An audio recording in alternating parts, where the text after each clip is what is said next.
Hi, dear ones. So, I wanted to tell you a little bit about who I am and my background. My name's Kate Powell, and my brand is Wild Sacred Journey. And so it's looking at inward journeys and outward journeys, and how, in many ways, our actions and our lives are moving meditations, moving prayers, and in some ways that this journey is one of it's one of forgetting to remember. So it's almost like a pilgrimage, but the where we arrive is actually in some ways a loop. It's back where we started, but richer, because, or maybe not a loop, maybe a spiral.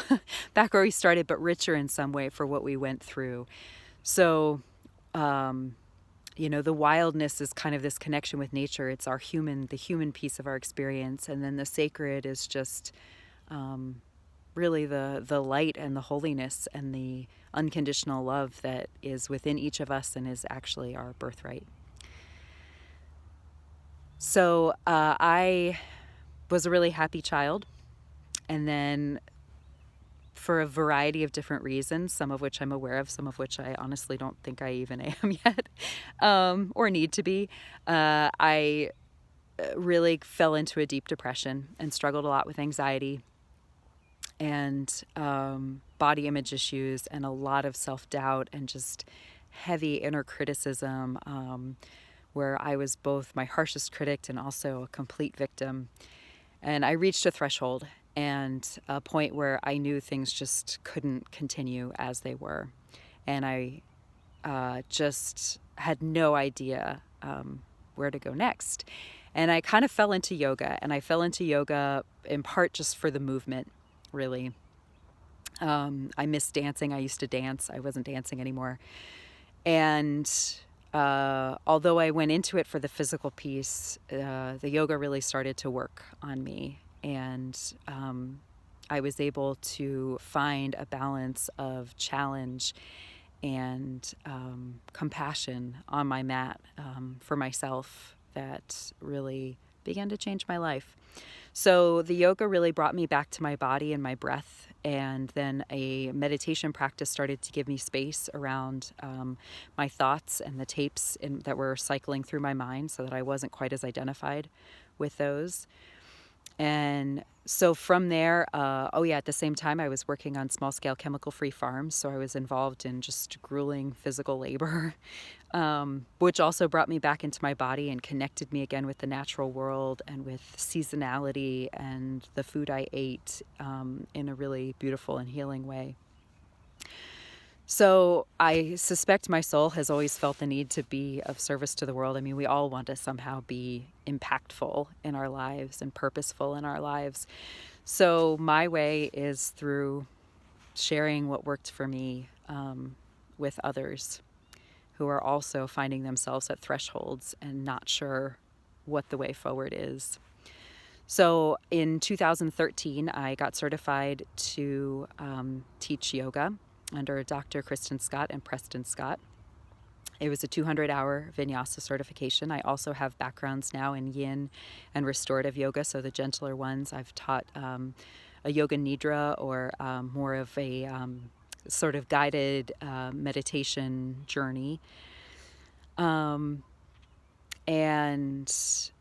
I've since logged well over 1,000 hours of actual teaching experience in group sessions and one-on-ones, workshops, retreats that I've designed and led, all of that. So it's been really amazing. And I have a lot of deep gratitude for that. I also then, in 2015, began a basically 500-hour and 3-year program in integrative energetic medicine and coaching, and that's under White Winds Institute's Dr. Fernand Poulin and Featherstone Institute's Tammy LeDrew. So that was more of an energetic-based healing modality that allows me to work with the energy and biofields within and around the body to restore where things may be stuck, where things may be dissonant. And, ultimately we're these incredibly sensitive instruments and that are electromagnetic.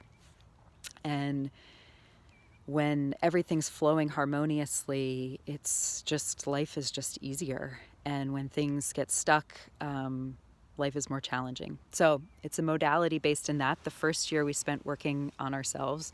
So I've done a lot of the deep work myself, although of course that always continues. And then the next 2 years we're learning different protocols for working with people. So it's through that modality that I really became familiar with and able to facilitate the kind of shadow work that involves kind of going back towards our wounds and allowing what was unresolved in that moment, what was overwhelming and unresolved in that moment, to finally find some sort of resolution that allows us to move forward more freely and more empowered.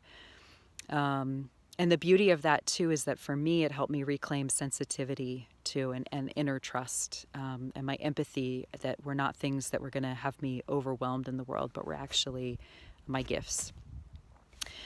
Then more recently, just at the end of this last year, end of 2019, I started initiation into Pranashakti Mahavidya, which is also an energetic healing modality with Guruji Arun Kumar. And that is